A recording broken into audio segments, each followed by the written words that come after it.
Oui, c'est le bâtiment politique par excellence, avec certainement une petite bibliothèque au-dessus, hein, et qui est dans le prolongement d'ailleurs de la nef centrale de la basilique. Merci.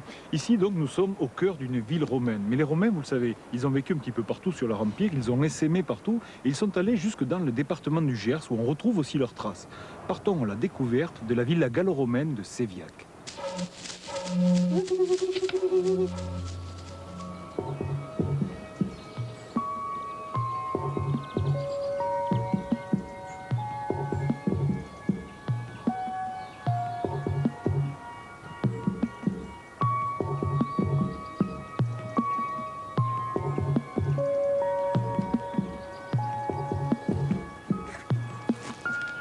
Sous ce champ qui paraît banal en apparence, dès qu'on regarde un petit peu dans le détail, on voit apparaître à la surface des petits morceaux qui sont en fait les débris de la villa gallo-romaine de Séviac, qui a été fouillée pour partie il y a déjà une trentaine d'années, et dont une grande partie reste encore sous la terre. Il faut vous dire qu'il y a encore une centaine d'années, rien n'apparaissait au niveau de ce champ.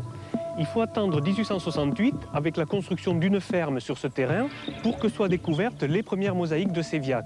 Et dès ce moment-là, on sait que ce site est particulièrement riche en mosaïques.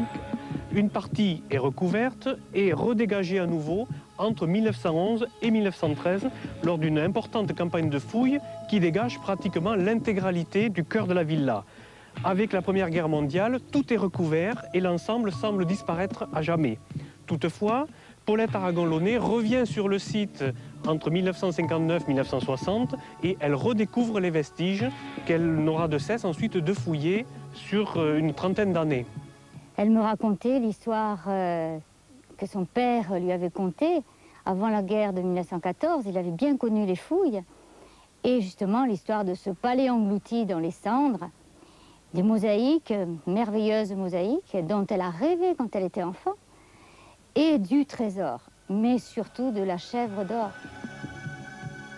Paulette Aragon-Launay ne trouvera pas ce fabuleux trésor, mais ce rêve ne la quittera jamais.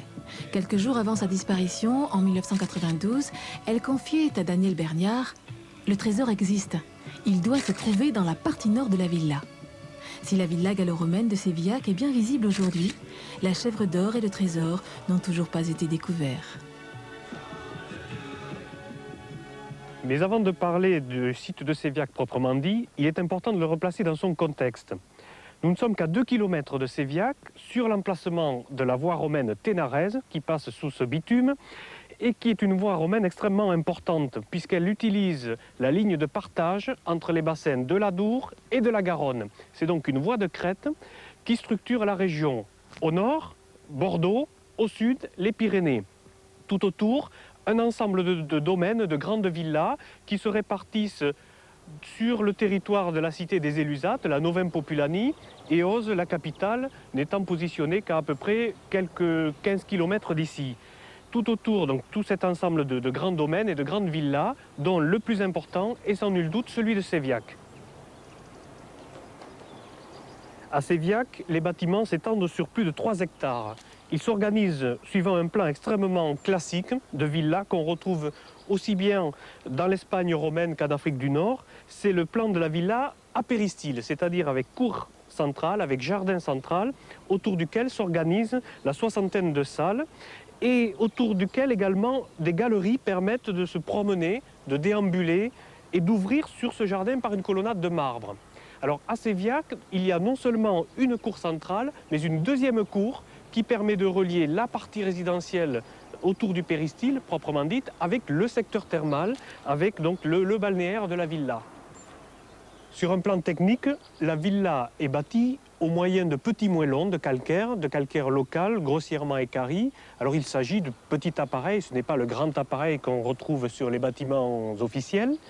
Et au-dessus de ces murs, la toiture, une toiture sur une charpente extrêmement solide, qui est constituée de grandes tuiles plates à rebord, la tegula, et ces toitures sont inclinées pour permettre la récupération et l'évacuation des eaux de pluie par un ingénieux système de canalisation qui recueille ces eaux de pluie et les évacue à l'extérieur de la villa.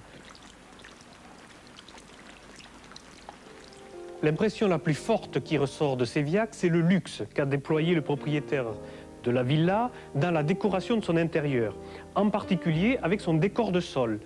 Le propriétaire de Séviac fait venir une équipe de mosaïstes de l'école d'Aquitaine qui rayonne à partir de Bordeaux et qui lui décore toutes ces salles avec une très grande variété de tapis, à chaque fois différents, comme celui-ci avec des grappes de raisin, mais on trouve également des feuilles d'acanthe, des motifs géométriques, des motifs floraux qui servent à orner son intérieur. Alors ce ne sont pas les seuls éléments de décoration, il faut également restituer sur les murs des plaquages de marbre de différentes couleurs et également des fresques, des enduits peints qui participent à l'atmosphère générale des pièces. Ce qui est très important, c'est qu'on sent bien que le propriétaire veut montrer toute son importance au travers de la richesse de décor. Il choisit tout un panel de motifs différents qu'il agence en fonction de ses goûts sur des trames différentes d'une salle à l'autre. Toutes les pièces de la villa, toutes les galeries étaient pavées de mosaïques. Une surface de 1500 m². Actuellement, il en reste 500 m² à Séviac. La plupart de ces mosaïques sont attribuées à la seconde moitié du IVe siècle et pour certaines, à la première moitié du Ve siècle. La majorité des tapis développent des schémas géométriques. Les octogones et les cercles servent le plus fréquemment de base au canevas de ces décors. De superbes motifs enlèvent toute monotonie au caractère répétitif du décor.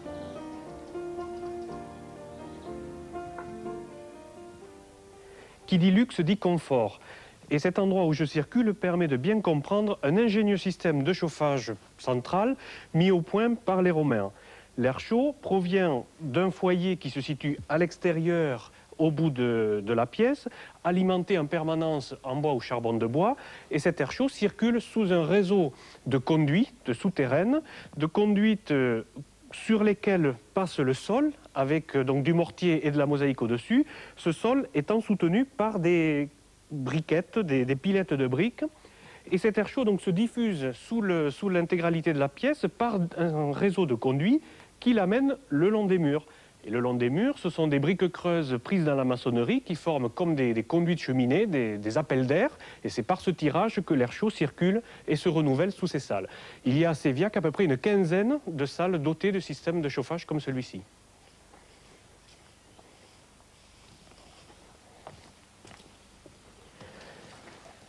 Un autre élément important dans l'implantation d'une villa, c'est l'eau, la présence de l'eau. Sur place, des puits ont pu être creusés pour rejoindre la nappe phréatique. À quelques centaines de mètres, une source a alimenté le site. Elle est actuellement reprise sous la forme de ce lavoir moderne, qui continue d'ailleurs d'être toujours abondant. Et l'eau provenant de cette source a pu être amenée par des canalisations de bois, probablement souterraines, jusque sur la villa elle-même. Il faut bien s'imaginer que le propriétaire de Séviac passe pratiquement toutes ses après-midi, le plus clair de son temps, dans son secteur thermal, dans son balnéaire. Il rentre dans une petite pièce qui sert de vestibule, avec de la mosaïque sur le sol et du marbre sur les murs. Vestibule qui permet d'accéder vers le vestiaire. C'est la salle où on se déshabille. À partir du vestiaire, on a le choix d'aller vers les latrines, qui sont les toilettes, dont on a retrouvé les petits sièges en marbre, et un ingénieux système de chasse d'eau alimenté par tous les bassins et les piscines des thermes. Et à partir du vestiaire, on revient pour le cheminement traditionnel dans les thermes. Alors, en fonction des jours, on a le choix. Les jours de réception, lorsqu'il y a beaucoup de monde, on met en chauffe les grandes salles qui sont un petit peu monumentales et qui sont donc assez longues et difficiles à chauffer. Par contre, pour l'usage quotidien, le propriétaire s'est réservé un secteur thermal beaucoup plus modeste, dont les salles sont de dimensions plus petites, plus faciles à chauffer. Et là, eh bien, on peut retrouver le cheminement traditionnel, donc la salle chaude, le caldarium, qui est celle donc, dans laquelle on transpire, une salle plus éloignée du foyer, le tépidarium, la salle tiède, et on finit par la salle non chauffée, le frigidarium, au bout de laquelle la piscine permet de se baigner.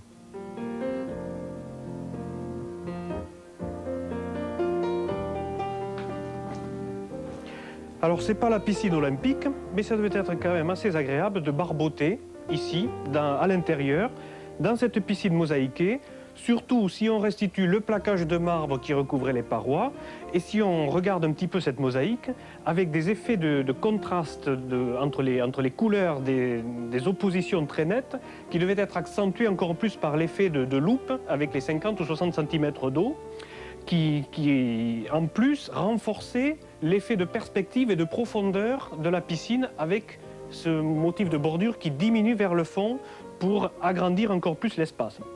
Alors c'est probablement ici, assis sur la banquette au bord de la piscine, que c'est le plus facile et le plus agréable de parler de ce propriétaire de Séviac. C'est un aristocrate, quelqu'un d'extrêmement fortuné, qui vit au milieu de ses terres, qui vit de plaisir, qui vit de chasse, qui vit dans son palais à la campagne finalement. Palais à la campagne qui est aussi au centre du domaine agricole. Il faut s'imaginer plusieurs centaines d'hectares de terres travaillées autour, avec toute une série de cultures différentes, notamment de céréales, peut-être de vignes également. Pour autant, les propriétaires de Séviac ne vivent pas repliés au centre de leur domaine, mais sont largement ouverts vers l'extérieur. L'un des propriétaires de Séviac a même pu aller jusqu'à Rome, dans un des meilleurs ateliers, pour se faire tailler un portrait. Ce portrait a été retrouvé ici à Séviac. C'est probablement un patricien qui occupe des fonctions importantes à Eauze, la capitale voisine. Nous circulons maintenant dans une des rues de Ruchino. Rémi, est-ce que c'est la rue principale? Alors c'est la rue principale parce que certainement elle mène au forum et elle traverse tout l'habitat. Donc c'est un habitat qui apparaît pratiquement au moment du forum, entre moins 20 et plus 5 de notre ère. Et il se développe jusque dans les années 40, 50 après Jésus-Christ. Voilà. Et cet habitat, cette ville, vous l'avez découvert tout à fait par hasard? C'est un chantier de sauvetage? Non, c'est un chantier de fouilles programmé, c'est-à-dire c'est un chantier où nous avons tout notre temps pour travailler, pour étudier les structures. Contrairement aux fouilles de sauvetage qui doivent intervenir dans un temps très court, où on doit s'empresser de recueillir la totalité des informations archéologiques, parce qu'après le gisement est recouvert ou détruit. Ouais. Ce qu'on peut faire, c'est peut-être aller voir de plus près les habitants en franchissant Là, c'est l'entrée de la maison? C'est le seuil de la maison, dans le trottoir qui longe la rue. Et nous rentrons ici dans une maison de plan italique, identique aux maisons de Pompéi ou d'Herculanum. On y va? On y va. Donc nous sommes dans la première pièce de la maison. Nous avons amené un petit échantillonnage de ce que l'on peut trouver sur le site, à la fois pendant la période ibère, avec cette jarre ibéro-languedocienne peinte, ou cette coupe en céramique modelée de tradition locale. Et à l'époque romaine, surtout, nous trouvons ces céramiques italiques d'Arezzo, céramique sigillée, ou comme cette coupe de Gaule méridionale avec son engobe particulier, des petites coupelles, donc de la vaisselle fine.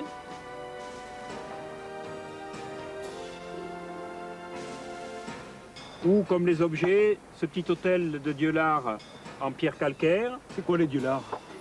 Les Dieulard, ce sont ces petites figurines, ces petites divinités familiales qui sont honorées dans la maison romaine, ou des décorations de meubles, comme ce petit onagre qui figurait certainement sur la tête d'un lit. Alors, qui habitait ces maisons? Ces maisons sont habitées déjà par une certaine aristocratie, de gens qui sont riches et qui ont déjà des peintures dans les maisons. Alors ça, les peintures, c'est quelque chose que l'on retrouve très rarement quand même dans les chantiers de fouilles. C'est quelque chose de très fragile. Vous voyez, ce sont des sortes de gravats que nous mettons au jour fragment par fragment et qui sont reconstitués patiemment pour faire des grands panneaux de peinture. Et ces peintures sont tout à fait semblables à celles que l'on peut trouver dans les sites en Italie. Alors là, qu'est-ce qu'il y a sur ces peintures-là? C'est une coupe là-bas? Alors il y a un vase en verre accompagné de rinceaux. C'était une peinture du 3e style pompéien où déjà les motifs sont un peu imaginaires.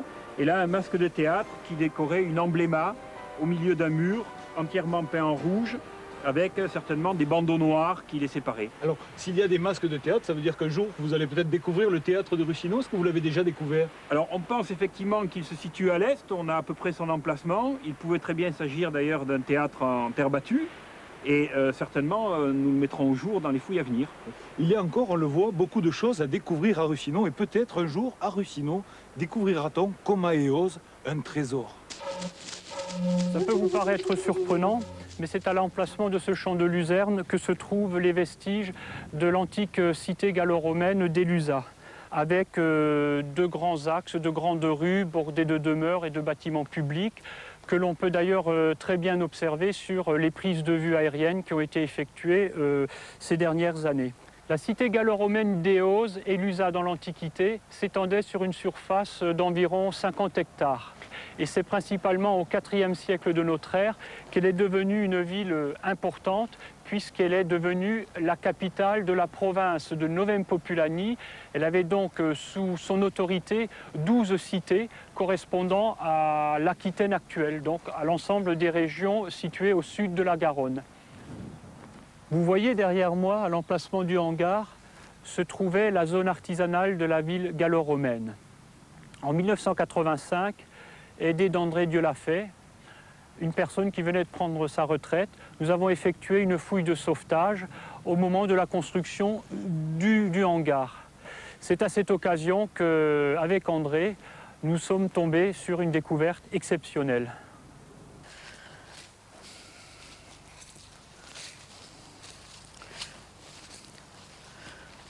Bon, eh bien, c'est là que le trésor a été enfoui et a été découvert le 18 octobre 1985. Et Daniel m'avait dit, bon, écoutez André, on va s'arrêter.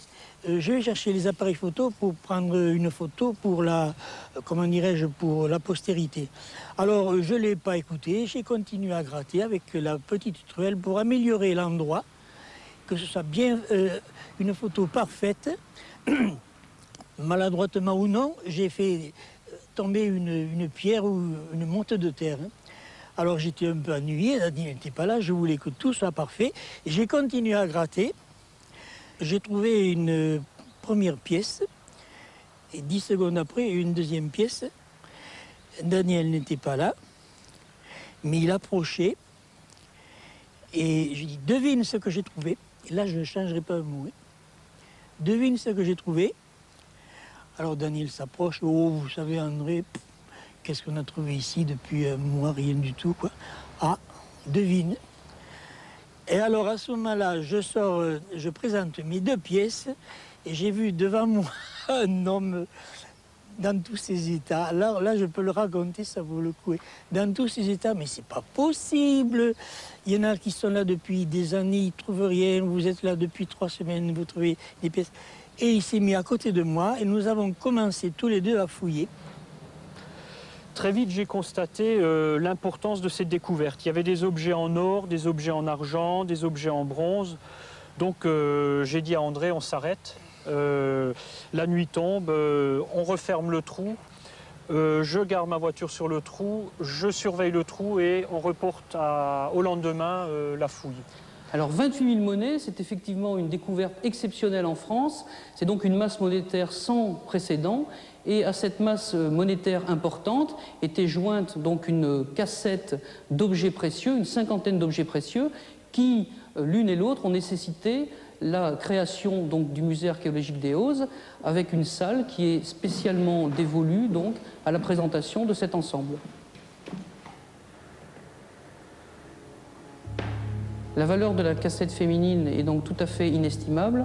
En revanche, pour la partie monétaire, on estime que cela correspond à une exploitation d'une villa gallo-romaine typique pendant une année avec, disons, une centaine d'ouvriers. Parmi les objets les plus remarquables donc, de ce trésor, il y a cette cassette féminine avec, évidemment, une cassette, c'est un coffret. Donc déjà une petite clé en bronze qui nous permet de dire que le propriétaire a scellé au moment de l'enfouissement l'ensemble de ses bijoux. Et puis donc on trouve quelques lingots en argent. Vous trouvez aussi un certain nombre de colliers et de bagues. Des bagues qui sont assez exceptionnelles, notamment l'une avec une inscription en grec, donc qui nous laisse penser que ce personnage est un personnage illustre, important, qui était dans les sphères du pouvoir. Des colliers qui ont une richesse tout à fait inouïe dans les trésors découverts en France, puisque dans ces filigranes de fil d'or et dans ces montages très compliqués, vous trouvez des émeraudes, des grenats, des saphirs, des perles en nacre, des pendants d'oreilles qui sont composés un peu des mêmes matériaux, dont tous sont à peu près bien datés, disons, du IIIe siècle. C'est une production très très typique du IIIe siècle. Vous avez aussi un certain nombre de bracelets qui sont eux en tôle d'or très très fine, donc qui sont des bracelets creux si vous voulez, avec des excroissances extrêmement caractéristiques aussi. Et puis on trouve le fameux collier monétaire qui nous prouve finalement aussi que ce propriétaire de trésors et ce propriétaire de cassettes était aussi un collectionneur. Et il avait fait monter 3 pièces en or en forme de collier, sans doute pour la parure de sa femme. Le reste du trésor est composé donc de camées et d'intailles, qui sont ces petits chatons de bagues ou de décoration, si vous voulez, de pendentifs, et puis de petites cuillères qui sont, elles, tout à fait intéressantes puisqu'elles nous ont fourni le nom du propriétaire de cet ensemble, c'est-à-dire Libaud. L'inscription est gravée très précisément à l'intérieur des cuillères. Et puis surtout, 2 éléments, 2 couteaux tout à fait exceptionnels qui sont devenus en quelque sorte les symboles de ce trésor et du musée des Hauzes, qui sont représentés dans une partie de la vitrine et qui correspondent à 2 objets en ivoire qui sont, là encore, véritablement des petites sculptures miniatures exceptionnelles. Donc une qui est un manche de couteau en forme de lion, en mufle de lion, avec une crinière abondante, et puis l'autre qui est beaucoup plus intéressante pour, je dirais, l'environnement de ce propriétaire de ce trésor, qui est un Bacchus, donc comme vous le savez, la divinité du vin, le dieu du vin, et qui avait sans doute un lien extrêmement proche avec l'activité principale de ce propriétaire, qui a donc enterré l'ensemble de cette collection, de ces bijoux et de cette masse monétaire, tranquillement, un soir de l'an 261.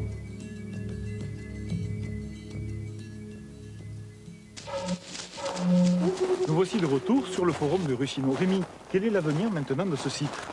Eh bien, le site a été racheté par la ville et par l'État, 17 hectares de réserve archéologique sur lesquels, à terme, seront établis des chantiers de fouilles et donc une réserve pour l'avenir. Voilà. C'est un petit peu comme à Eauze d'ailleurs, où la ville des Hauzes a acheté 30 hectares de terrain sur lesquels maintenant on va pouvoir développer, grâce aux photos aériennes, des opérations de fouilles systématiques et sélectives.